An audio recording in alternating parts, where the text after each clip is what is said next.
This is for you. And this is mine.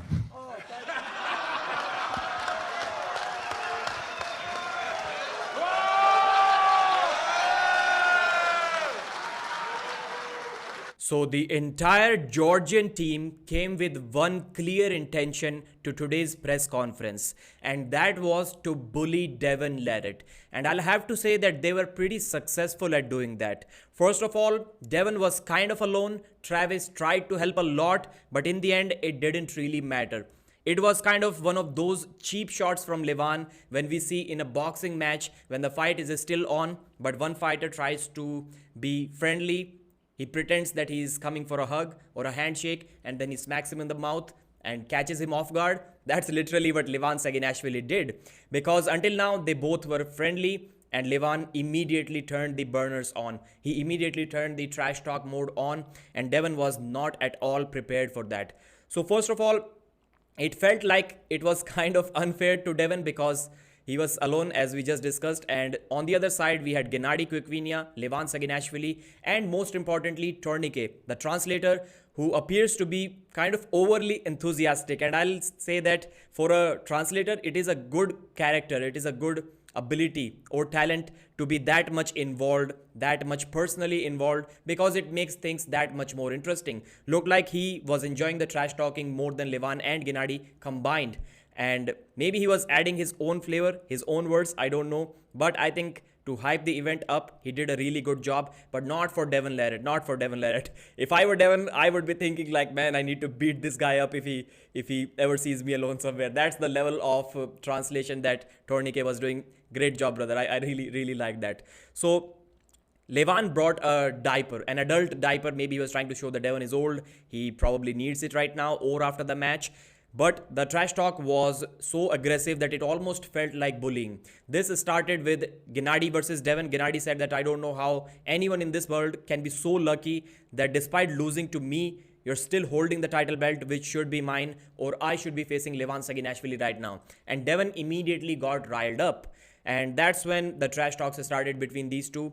And you cannot out trash talk Gennady. It just simply cannot happen. Yes, there is a translation barrier, but the guy commands the room. There was something that Devon said, and Jody started applauding that. So as soon as the crowd heard that, the crowd started cheering. But Gennady was like, wait. He controlled the entire crowd that I'm not done.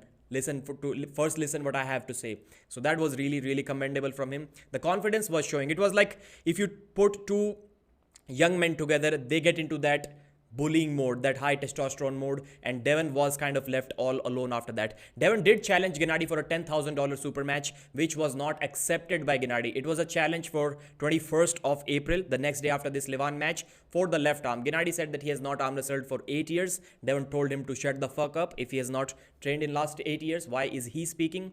But then Gennady said that we can do both left and right in September or October, I think he mentioned. So that challenge was not accepted, and I'll discuss the other parts of the press conference as well. So that diaper thing caught, like, it took Devon off guard. He was not prepared for that, and Levan took his belt as well. After that, I were to guess that what are the heart rates of these athletes, Devon was probably over 150 and Levan was chilling, maybe cruising below 100. And that's how much kind of tensed Devon looked. People were commenting that it looks like Devon is almost about to cry. And yes, he did get nervous. They were kind of making fun of Devon because his hands were shaking as well. I think this is kind of an old problem, which we discussed in the first Levan match as well. It doesn't seem to bother Devon during the match, but during these high tension moments, during the press conferences, we have seen that from Devon. His hands do tend to shake a lot. But this was the most, I'll say, one-sided press conference which I have seen where Devon is involved. Usually Devon is the one dominating the other guys and they just have to listen. But this time it was the other way around. And then some words which I don't know if Levan was saying exactly those words or not. I have not given you the right of word. Why are you speaking? Don't scream like a little chicken, just sit your ass down. And then when Devon brought a gift and Levan was saying put it in your own ass.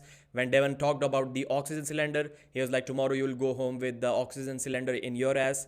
And after that, they both were laughing like the bullies who don't, to who it doesn't matter if the other people are laughing or not, they're just happy with themselves. So that's the way it was. It's clearly 1-0 Levan Saginashvili. Are these mind games going to affect on match day? We are not sure as of now. Some quick reminders of the rest of the press conference which I've noted here. It was the most perfect, no sound quality issues, no video quality issues, everything ran smoothly, and yet one of the most boring press conferences, because Engin was conducting the first part, which is almost like an undercard of the super matches.